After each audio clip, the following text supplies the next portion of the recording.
You've decided that you need to sell your investment property, and your accountant has told you that you're going to have to pay capital gains tax unless you do what's called a 1031 exchange. Hi, my name is Jeff Helston.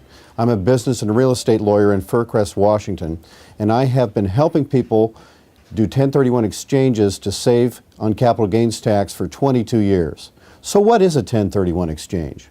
Well, Section 1031 is an Internal Revenue Code provision that allows a taxpayer to defer any tax on the capital gain that they otherwise would have to pay when they sell an investment property if, instead of selling the property, they exchange it for another property of like kind.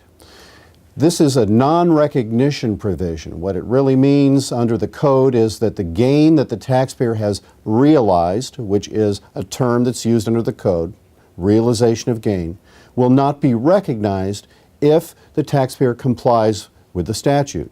The requirements are that you must have property. It can be either real or personal property. It must have been held for a qualifying purpose under Section 1031.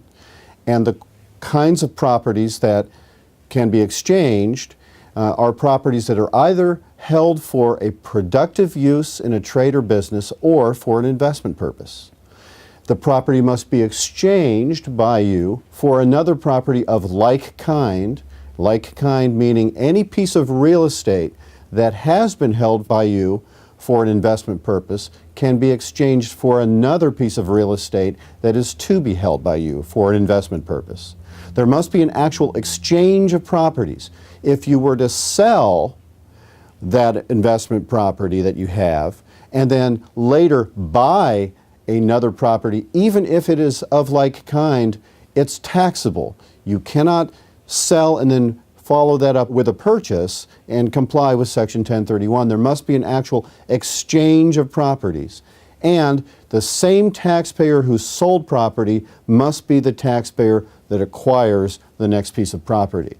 So what do? Now that you've decided that this is something that you need to do to try to avoid having to pay the tax right now in the year of the sale, to use that equity so that you can go up into a higher valued property with a greater income potential. So here's what I want you to do. Pick up the phone and call me. I can help answer the questions that you still have remaining. I'm Jeff Helston. Thank you for watching and have a great day.